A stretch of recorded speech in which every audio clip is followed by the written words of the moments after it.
Hello friend, कैसे हो? उम्मीद करती हूँ अच्छे होंगे। तो आज की वीडियो में हम लेके आए करेंट अफेयर बिहार का संग्रह है दिसंबर 2023 का। तो इसमें क्या क्या टॉपिक है? इसमें है बिहार में राजगीर महोत्सव का शुरुआत हुई थी। तो यहाँ शुरू करते हैं।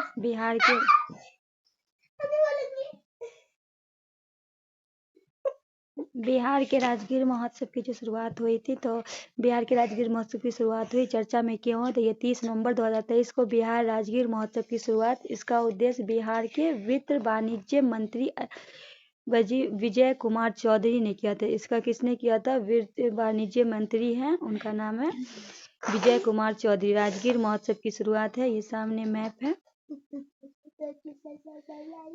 तो आखिर ये चर्चे में क्यों थी, इसके बारे में डिटेल पढ़ेंगे। तो ये बिंदु जो है प्रमुख बिंदु है।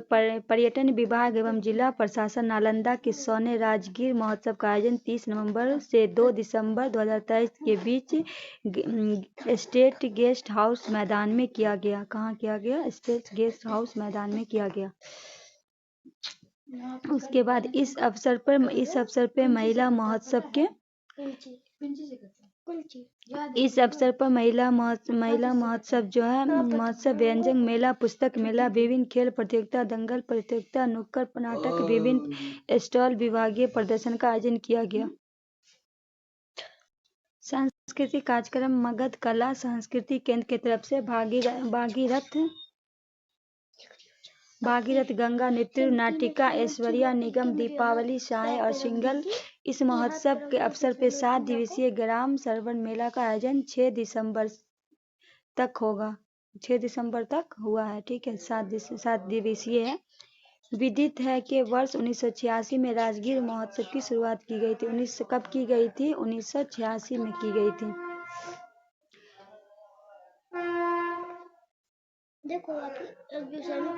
बिहार की ज्योति सिन्हा को मिला सर्वश्रेष्ठ दिव्यांग का राष्ट्रीय पुरस्कार। चर्चा में क्यों? 3 दिसंबर 2023 में अंतर्राष्ट्रीय दिव्यांगजन दिवस के किसके द्वारा मिला? राष्ट्रपति द्रौपदी मुर्मू ने। कहाँ दिया? नई दिल्ली में एक भव्य समारोह में बिहार के मुजफ्फरपुर की ज्योति सिन्हा को सर्वश्रेष्ठ दिव्यांग राष्ट्रीय पुरस्कार 2023 से सम्मानित किया। किसको मिला? ज्योति सिन्हा। ये बिहार की रहने वाली है।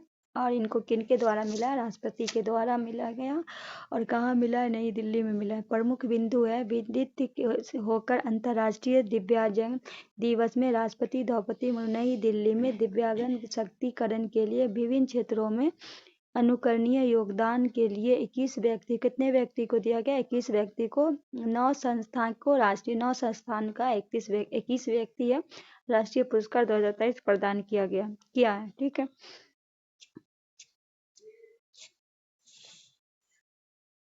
सत्तर % जो है मस्कुलर डिस्ट्रॉफी के ग्रस्त बिहार के ज्योति सिन्हा को मधुबनी पेंटिंग के क्षेत्र में, किसमें मिला है इनको? ज्योति को मधुबनी पेंटिंग के क्षेत्र में उत्कृष्ट कार्य के लिए कला और संस्कृति क्षेत्र के दिव्यांगन श्रेणी में व्यक्तिगत उत्कृष्ट के लिए राष्ट्रीय पुरस्कार 2023 से सम्मानित किया गया है।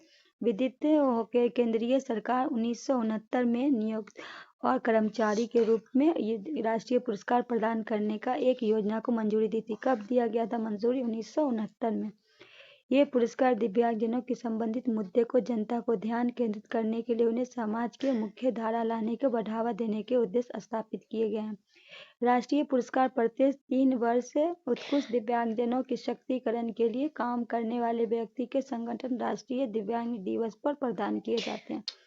वर्ष 2023 के लिए विकलांग व्यक्ति के सशक्तिकरण के लिए राष्ट्रीय पुरस्कार निम्नलिखित श्रेणी में दिए गए हैं।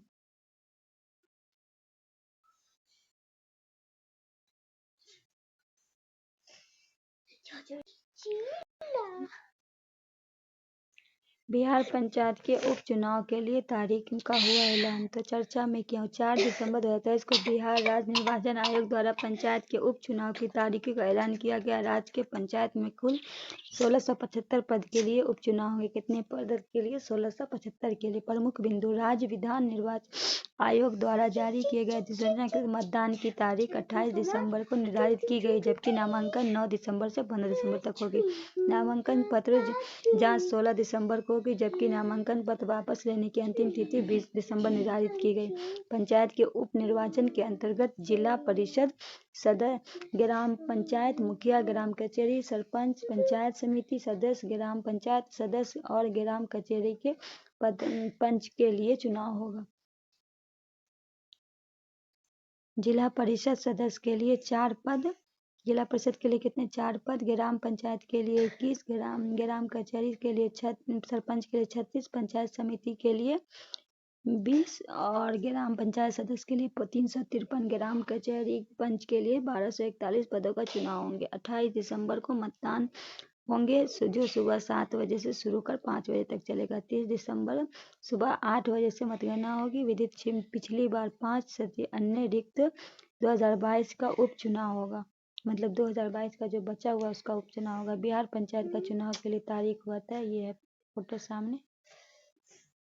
बढ़ते हैं आगे। बिहार में 13 दिसंबर को क्या हुआ? बिहार में 13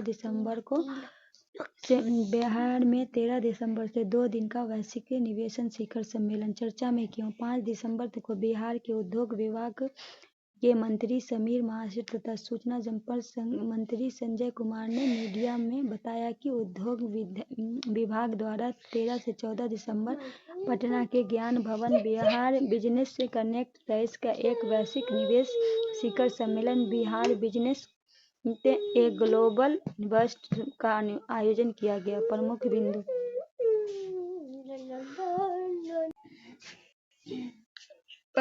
इस सम्मेलन के देश और प्रदेश में 600 से अधिक उद्यमियों को शामिल होने के लिए संभावना है। उद्योग विभाग के अपर सचिव ने बताया कि उद्योग विभाग द्वारा संयुक्त राज्य America, Bangladesh, Dubai, UAE, Taiwan और जापान में इन्वेस्ट मीट आयोजन किया गया। वहां के निवेशकों को बिहार के निवेश तथा बिहार के बिजनेस कनेक्ट 2023 में भाग लेने का आमंत्रित किया गया। देश में 7 बड़े औद्योगिक शहरों में नई दिल्ली, चंडीगढ़, मुंबई, बंगलौर, चेन्नई, तिरुपति और कोलकाता में रोड शो आयोजित किया गया। बिहार के बिजनेस में 22 में से अधिक देशों के प्रतिनिधियों को आमंत्रित किया गया, जिसमें मुख्य रूप से USA, Germany, Hungary, UAE, Hong Kong, Japan, Taiwan, Bangladesh, Myanmar, रूस, थाईलैंड जैसे देश हैं। ठीक है, ये देश का नाम याद रख लीजिएगा। अपर मुख्य सचिव ने कहा कि बिहार के बिजनेस में पहले दिन प्राथमिकता वाले 4 उपग्रह textile, food processing, ITS, general पर चर्चा की, जिसमें भाग लेने के लिए 7 मंत्रियों ने आमंत्रित। कितने मंत्री को? 7 मंत्री को। दूसरे दिन मुख्य सत्र का आयोजन किया, जिसमें मुख्यमंत्री, उप मुख्यमंत्री, अन्य मंत्रीगण होंगे। दोनों दिन उद्यमी 7B2B बैठक की आयोजित की जाएगी। ये प्रेस संवाददाता का फोटो है, देखिए। उसके बाद है, देश में पहली बार ट्रांजिस्टर को बनाया जाएगा। पटना यूनिवर्सिटी को सीनेट सदस्य। देश के पहली बार को बनाया गया पटना यूनिवर्सिटी को सीनेट। उसके बाद है, चर्चा में आखिर ये क्यों है? तो चर्चा में क्यों? 6 दिसंबर को मीडिया ने मिली जानकारी को बिहार के राज्यपाल एवं कुलपति राजेंद्र विश्वनाथ आले। कौन है राज्यपाल का नाम? क्या? राजेंद्र विश्वनाथ आले। ट्रांजिस्टर रेशमा प्रसाद को पटना विश्वविद्यालय के सीनेट नियुक्त का मनोनीत किया गया। किनको? रेशमा प्रसाद को। प्रमुख। रेशमा प्रसाद देश की पहली विश्वविद्यालय सीनेट सदस्य बनने वाली पहली ट्रांजिस्टर है। उनका मनोनयन 3 वर्ष के लिए किया गया। कितने वर्ष के लिए किया गया? 3 वर्षों के लिए किया गया। रेशमा प्रसाद को सीनेट सदस्य होने के उस शिक्षा क्षेत्र में ट्रांजिस्टर की समस्या सामने आ सकी। राजधानी पटना के निवासी रेशमा प्रसाद अपनी सामाजिक संस्था दोस्ताना सफर के मात्र ट्रांजिस्टर सैनिक उन्हें प्रयास पटना के खगोल केंद्र के ट्रांजिस्टर गरिमा को गिरी स्थापना, जहां तो इनको बनाया गया रेशमा प्रसाद को। ये इनका फोटो। बढ़ते हैं आगे के। बिहार में अभय कुमार को तीसरी बार गिनीज रिकॉर्ड का नाम दर्ज किया है। बिहार चर्चा में क्यों? 6 दिसंबर को मीडिया से मिली जानकारी के अनुसार बिहार के वैशाली जिले के देसरी प्रखंड के गाजीपुर निवासी अभय कुमार अपने रिकॉर्ड तोड़ने में तीसरी बार गिनीज बुक पे नाम किया है। इनका नाम क्या है? अभय कुमार है। ये कहाँ के हैं? बिहार के वैशाली जिले के देसरी प्रखंड के। प्रमुख बिंदु है। रिकॉर्ड की सफलता के बाद गिनीज वर्ल्ड रिकॉर्ड में अभय कुमार ने सर्टिफिकेट प्रदान किया। उनके अलावा उन्हें गिनीज वर्ल्ड रिकॉर्ड के न्यूज़ के लिए भी चुना गया। गिनीज वर्ल्ड के न्यूज़ के लिए किसे चुना गया? अभय कुमार। ये कहाँ के हैं? वैशाली जिला के हैं, ठीक है, देसरी गाँव के। ये है उनका फोटो।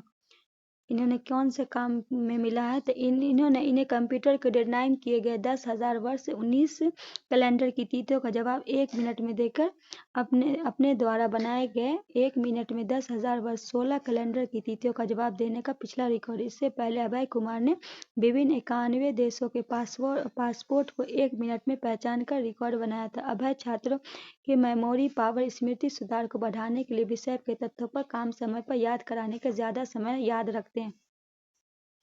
गया के Patwa Toli बुनक्कर document beakers of Hope के जीता यूनेस्को पुरस्कार। चर्चा में क्यों?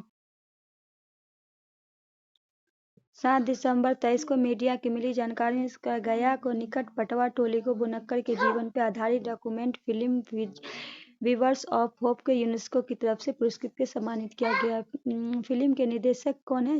सिचन चटर्जी ने बताया कि यह डॉक्यूमेंट्री फिल्म किया गया निकट पटवा टोली के बुनक्कर का जीवन पर आधारित है। विश्वविद्यालय के जनसंपर्क अधिकारी मोहम्मद मुदस्सिर आलम ने बताया कि प्रतियोगिता United National Education wicket Cultural Organization UNESCO के कम्युनिटी मीडिया फॉर एशिया के द्वारा संयुक्त आयोजित की गई है। डॉक्यूमेंट फिल्म के नगद पुरस्कार के विशेष पुरस्कार से सम्मानित किया गया। फिल्म निर्माता ने दक्षिण बिहार में केंद्रीय विद्यालय CUSB के मास कम्युनिकेशन के मीडिया के विभाग द्वारा छात्रों को अपना अहम योगदान दिया। फिल्म निर्माता मीडिया विभाग में शिवम भद्रानी, सृजन चटर्जी, तूबा रहमान, प्रगति कुमारी, मेघा कुमारी, अदिति सिंगल, रीचू कुमारी, दीक्षित सिंहानी, रागनी थे। ठीक है, आगे बढ़ते हैं। इसका फोटो ये है।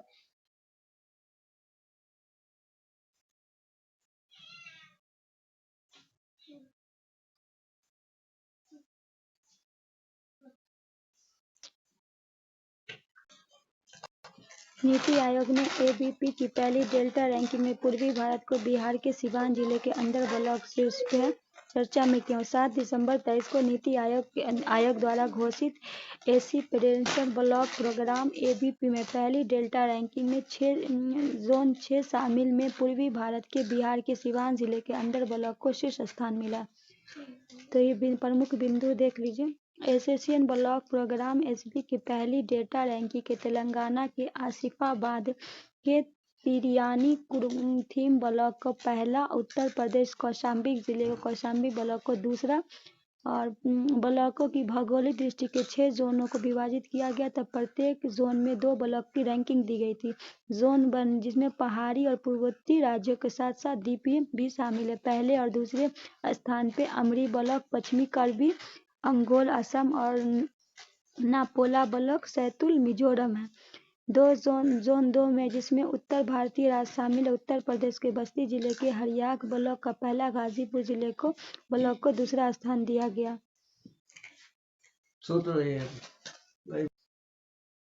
दक्षिण राज्य वाले 3 मास्की ब्लॉक रजनूर और नागौर अलीहाबाद तेलंगाना शीर्ष रैंक पे घोषित किया गया। पश्चिम भारतीय राज्य में जिसमें 4 जोन शामिल किए गए। महाराष्ट्र गढ़चिरोली जिले में सिरोंचा अरवली ब्लॉक बनकर उभरे। जोन 5 के तहत मध्य भारत में मध्य प्रदेश जिले के तिरला ब्लॉक और बड़वानी जिले का पाट ब्लॉक विजेता। 6 जोन में शामिल में भारत के बिहार के सिवान जिले के अंदर और झारखंड के डुमरा रामगढ़ शीर्ष स्थान पर है।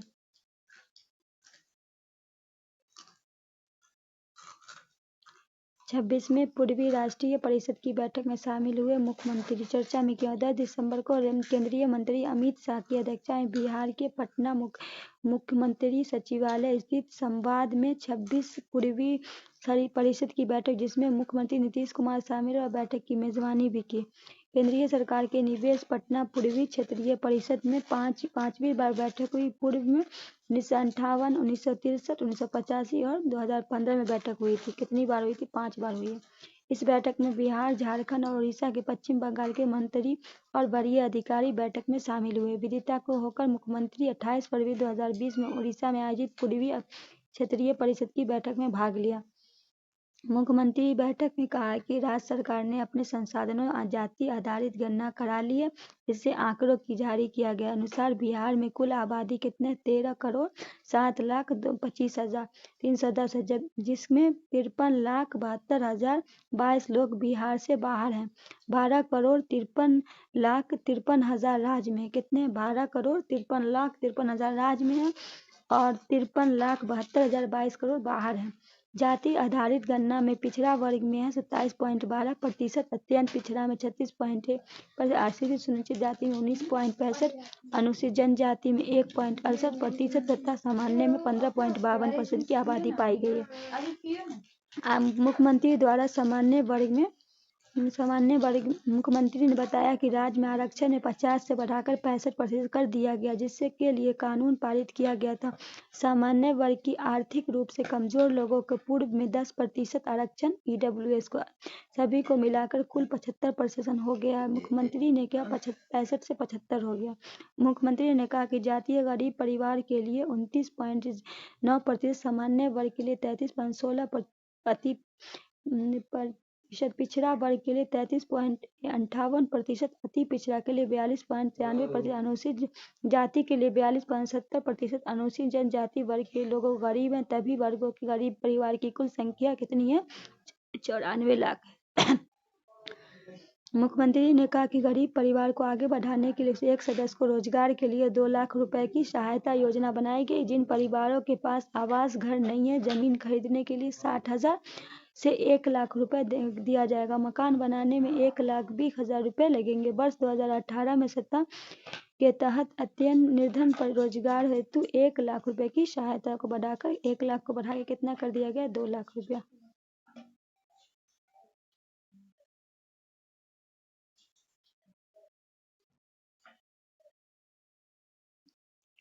मुख्यमंत्री ने बिठा में मुख्यमंत्री उद्यमी योजना इकाई का किया उद्घाटन। उद्यमी योजना का कहाँ किया गया? बिठा में किया गया। आखिर ये चर्चा में क्यों है?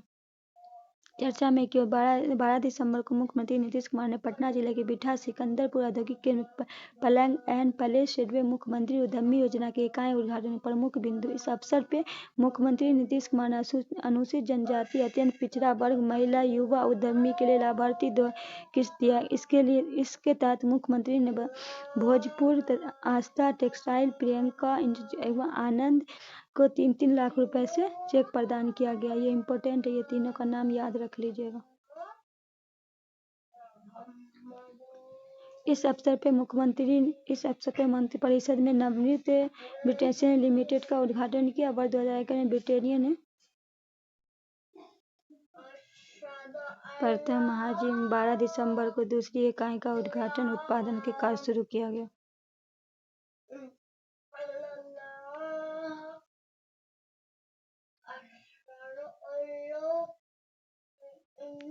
मुख्यमंत्री ने किया केसरिया स्तूप के मार्केट सुविधा केंद्र का कैफेटेरिया उद्घाटन। कहाँ किया गया? केसरिया स्तूप। चर्चा में आखिर क्यों है, इसको देख लीजिए। 12 दिसंबर 2023 को बिहार के मुख्यमंत्री नीतीश कुमार ने पूर्वी चंपारण में केसरिया स्तूप का मार्केट सुविधा का कैफेटेरिया फीता काट के उद्घाटन किया। केसरिया स्तूप परागण पर्यटक सुविधा विकास के कार्य का शिलान्यास किया गया। यह है केसरिया स्तूप।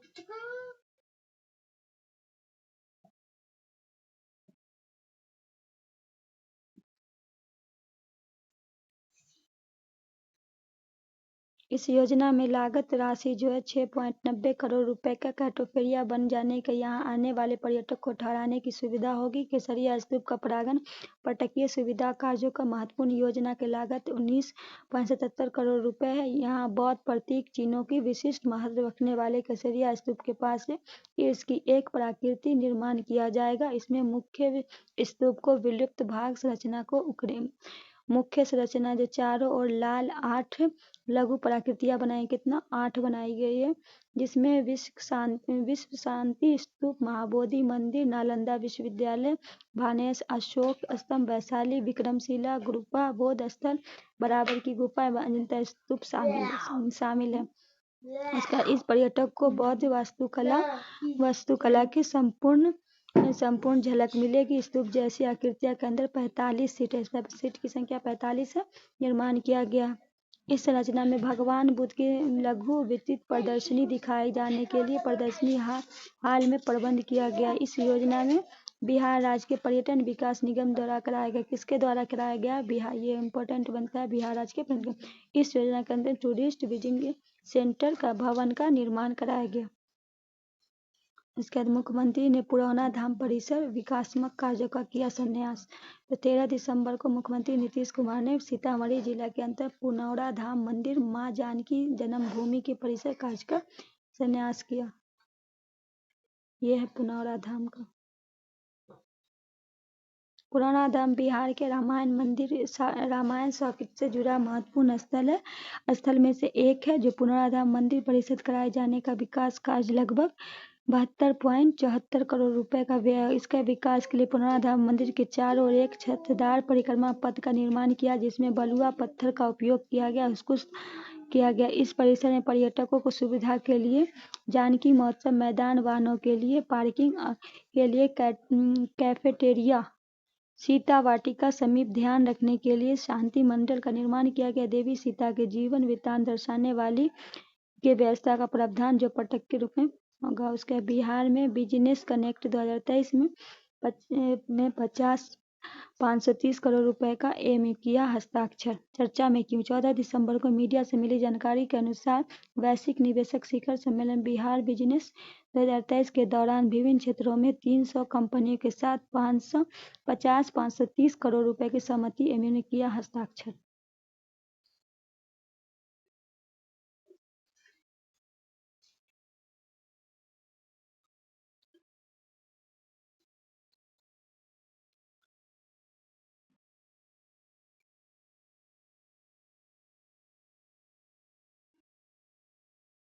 इसमें कौन से में बिहार में बिजनेस कनेक्ट जो है 10 इनमें इन्वेस्ट अडानी ग्रुप जो है, उसमें अडानी ग्रुप कितना है? 87,000 करोड़। भारत पेट्रोलियम कॉर्पोरेशन में 73.86 करोड़। पटेल एग्रो इंस्टीट्यूट में 52-30 करोड़, 5,230 हो गया।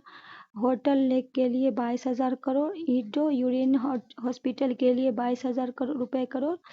उसके बाद है देव इंडिया प्रोजेक्ट के लिए 16,000 करोड़। 16,000 करोड़। स्टार सीनेट के लिए 1,000 करोड़। लक्ष्मी सीनेट के लिए 1,000 करोड़। अल्ट्रा सीनेट के लिए 1,000 करोड़। स्प्रे इंजीनियर के लिए 800 करोड़।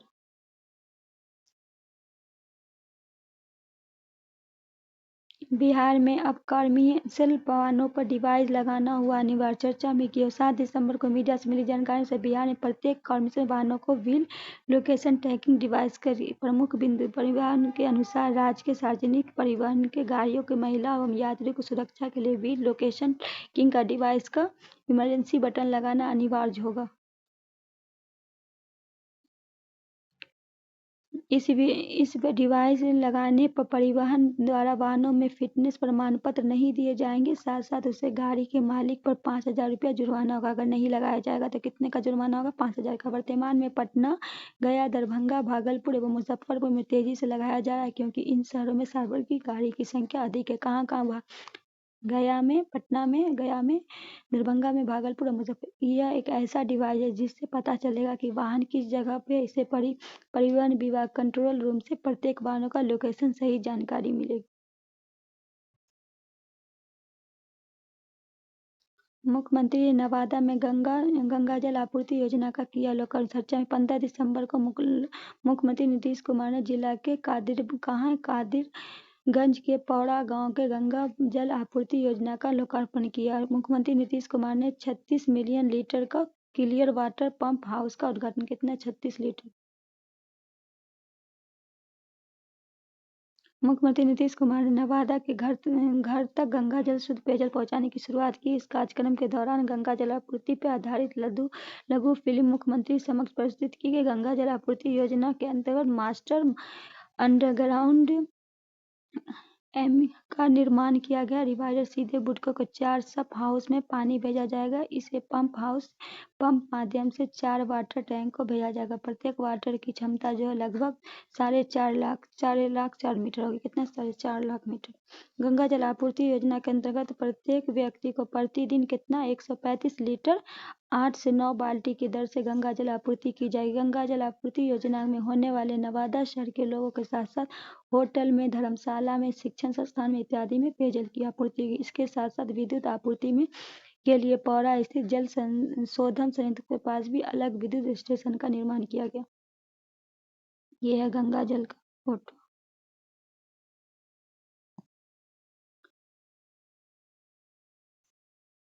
बिहार में बनेंगे अब 3 औद्योगिक क्षेत्र। चर्चा में क्यों? 17 दिसंबर को बिहार सरकार ने 3 नए औद्योगिक क्षेत्र का निर्माण करने की घोषणा की है। ये कहाँ कहाँ बनेंगे? ये औद्योगिक क्षेत्र बिहार, गया, मुंगेर, नालंदा जिले में स्थापित होंगे। कहाँ कहाँ होंगे? बिहार में, गया में, मुंगेर में, नालंदा में स्थापित होंगे। इसमें लागत क्या है? इसमें क्या खर्च लगेगा? बिहार में गया जिले में बनने वाले क्षेत्र में 1670 एकड़ भूमि का अधिग्रहण किया जाएगा। बिहार के मुंगेर जिले में 1200 एकड़ जमीन का अधिग्रहण। बिहार के नालंदा जिले में 1000 एकड़ भूमि का संग्रह किया जाएगा। बिहार के सारण में मिलेगा 1.5 करोड़ घरों को निःशुल्क इंटरनेट कनेक्शन।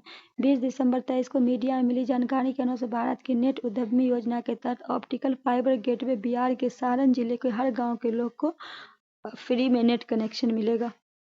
सारण के राजीव प्रतापी रूडी ने बताया कि जिले में गांव के इंटरनेट के लिए 105 किलोमीटर ऑप्टिकल फाइबर बिछाया गया। कितना? 105 किलो, जिसमें मार्च 2024 तक पूरा करने का लक्ष्य है। कब तक रखने का लक्ष्य है? मार्च 2024। संवाद में प्रताप रूडी ने बताया कि ब्रॉडबैंड कनेक्शन से ग्रामीण क्षेत्र के सशक्त बनाने के लिए डॉक्टरों की मदद से इलाज करा पाएंगे, परिवार के बच्चे परीक्षा के लिए तैयारी कर पाएंगे, पैसे बचा पाएंगे, गांव के बच्चे रहकर प्रतियोगिता परीक्षा की तैयारी कर पाएंगे। तो इसमें क्या है? विदित होकर सांसद के राजीव प्रत्यावर्ती ने सारण जिले के इंटरनेट कनेक्शन में पहले अभियान चलाए थे। इस अभियान में गुलाबी रंग के फॉर्म के माध्यम से लोग को इंटरनेट निःशुल्क कनेक्शन दिया जाएगा। इसमें 999 रुपए के 6 माह तक का प्लान दिया जा रहा है। बासुकीनाथ झा को मिला साहित्य अकादमी पुरस्कार 2023। चर्चा में क्यों? 21 दिसंबर को साहित्य अकादमी मैथिली भाषा में रचनाकार मैथिली भाषा में किसे मिला है? बासुकी झा को वर्ष 2000 साहित्य अकादमी पुरस्कार दिया गया मैथिली भाषा में। मुख्यमंत्री Bihar dairy and cattle expo का किया। मुख्यमंत्री बिहार डेयरी एंड कैटल का एक्सपो 21 दिसंबर को मुख्यमंत्री नीतीश कुमार ने 3 दिवसीय बिहार डेयरी कैटल एक्सपो का उद्घाटन किया। इसमें खर्च किया। मुख्यमंत्री नीतीश कुमार ने इस कार्यक्रम में 239.96 करोड़ रुपए का लागत स्थापित करने के पटना के 5 डेयरी संयंत्र में 72.76 करोड़ रुपए का लागत करके पटना के एक उद्घाटन किया।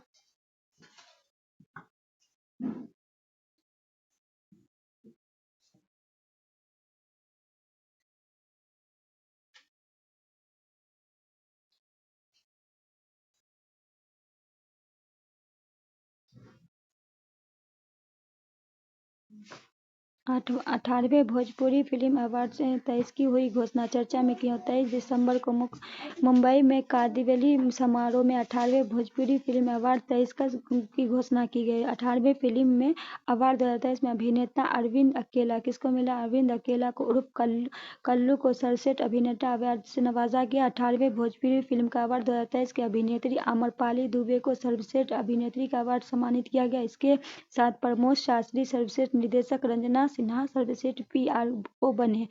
18वें भोजपुरी फिल्म अवार्ड 2023 में आगत अतिथियों द्वारा कुल 20 कैटेगरी के कलाकार ने तस्कीनियन अवार्ड से सम्मानित किया गया। कितने? 20।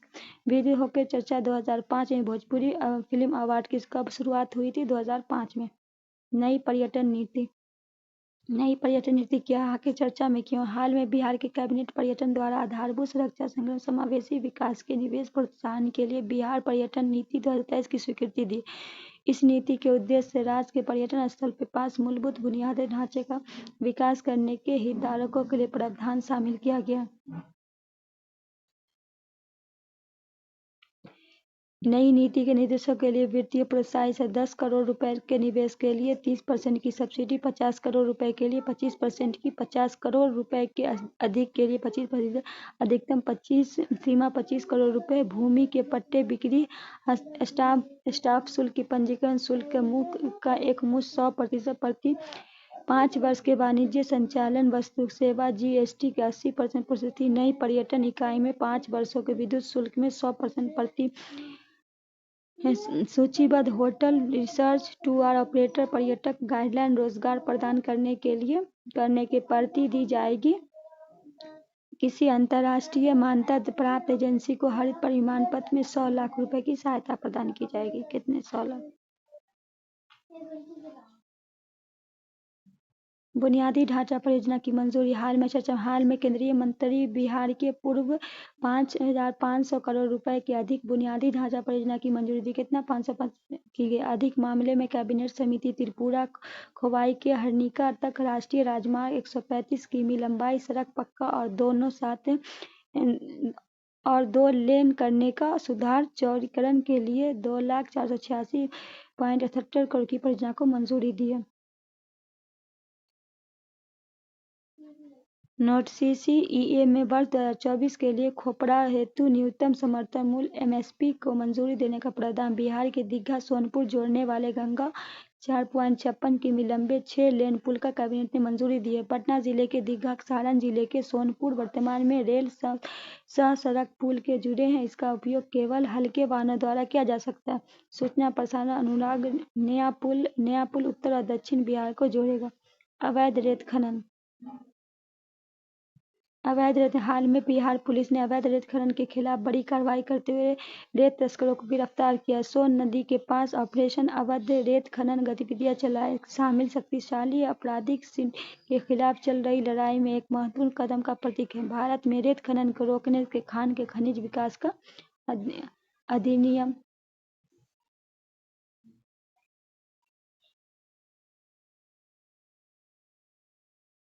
अधिनियम 1957 एमएमडीआर अधिनियम 2006 में पर्यावरण प्रभाव के लिए ईआईए के सतह रेत खनन प्रबंधक के निदेशक एसएसएमजी 2016 के रेत खनन नीति प्रवर्तन निगरानी की।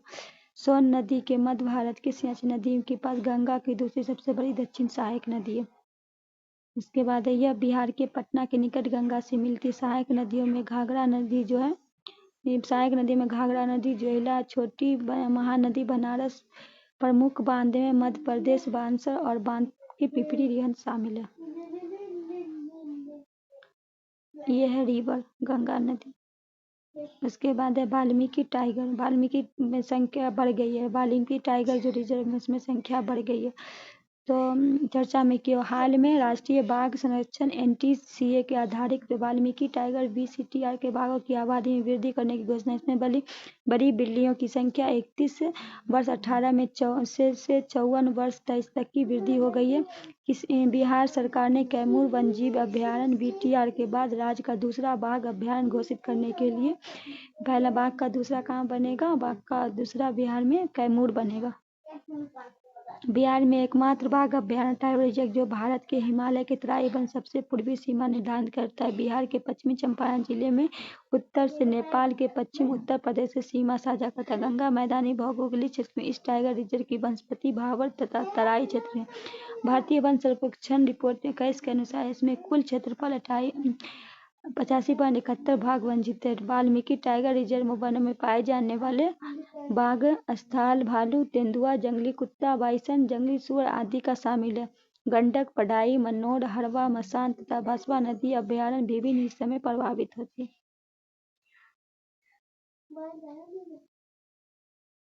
आज के वीडियो में इतना ही। फिर मिलते हैं हम नई वीडियो में। तब तक के लिए दीजिए इजाजत। अल्लाह।